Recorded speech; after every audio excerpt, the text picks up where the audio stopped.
Kristi Noem and Stephen Miller are liars. Any administration that allows them to continue in office is rotten to its core. The vote on appropriations is coming up Thursday night, and Democrats will not let the Republicans move forward if ICE and DHS funding are in the bill.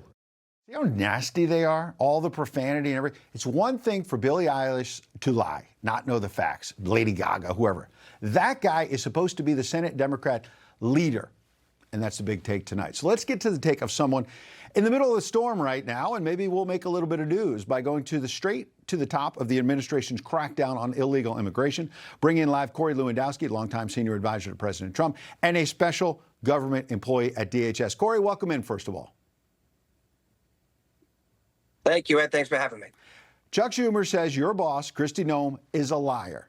Is she going to survive this? Will she be in the cabinet a month from now?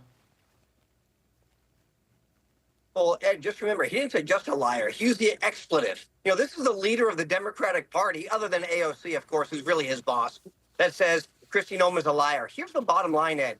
The truth is Kristi Noem, under Donald Trump's leadership, has secured the border, had our lowest crime rates since recorded history, 1900, helped deport 3 million people who were in this country illegally, and saved our communities from the rapists, the murderers, the drug dealers, and the convicts who are perpetrating crimes against American citizens. So, you know what, if the Democratic Party wants to stand up for those people, there is a way to do that. But they, you know, what they want to do, Ed, instead is they want to vilify the people who are enforcing the laws that Congress has passed. Yeah, but I didn't hear you answer the last part of that. Will she be in the cabinet a month from now? Listen, Ed, I've been around a long time in Trump world. Let me tell you something. It's a one-person decision. Everybody could be gone in a month from now. I think Kristi Noem has done a phenomenal job. Ultimately, it's the decision of the president, and I think it's very, very difficult for a person who has helped to implement the most difficult part of your agenda very successfully to leave this administration. Yeah.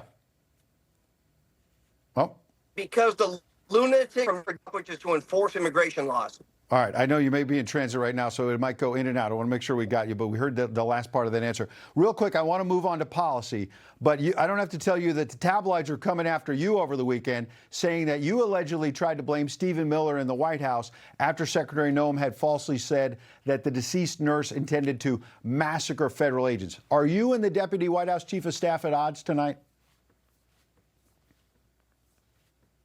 Totally fake news. Stephen Miller is one of my best friends. He's a genius when it Good. comes to immigration reform. I've worked with Stephen for almost 11 years. I'm pleased and honored to have the opportunity to speak with Stephen every single day to implement his vision for this country of what the American people want under Donald Trump's leadership. So any divide that is being perpetrated is by the media because they don't want to see Stephen or Donald Trump or Kristi Noem be successful. There is no divide between Stephen Miller and the Department of Homeland Security and what the Trump agenda is. Okay, great. So let's get to the successes and the important policy. Breaking this hour, just a couple of minutes ago, as you know, Secretary Noem posted on X that she spoke to Tom Homan, the border czar, as well as other top officials, and she is now at this moment sending body cams to every officer in the field in Minneapolis, an important step towards transparency, and basically said if Congress gets its act together, we've got this partial government shutdown, as you know, right now, this body cam program will be expanded nationwide. What's the goal here? Why is it important right now, sir?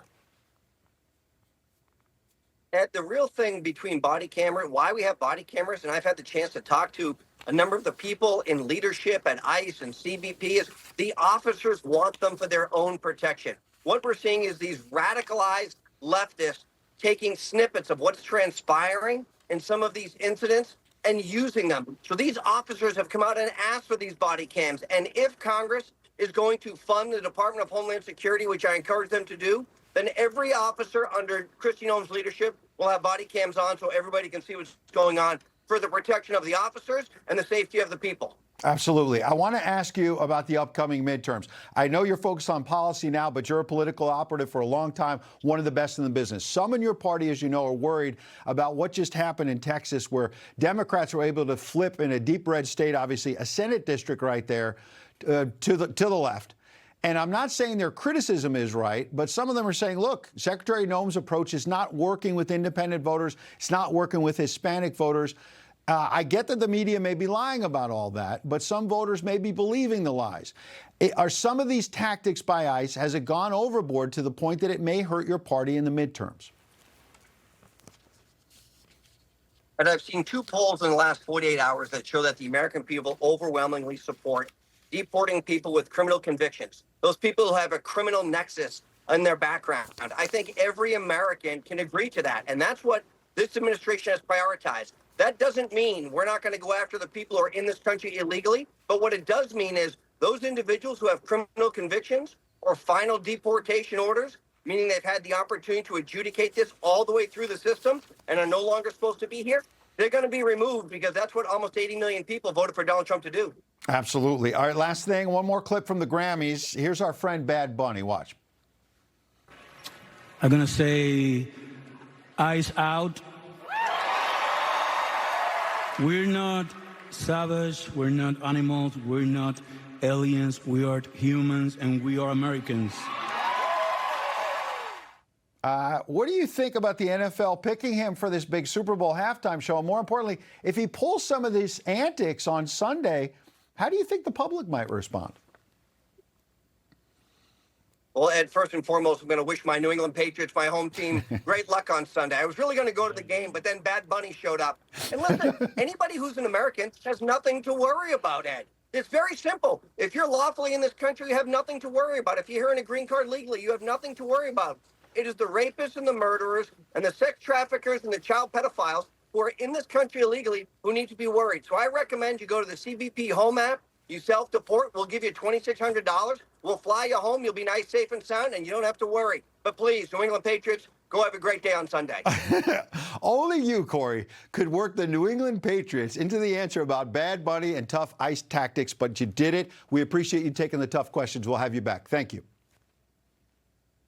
Thank you. Information. Truth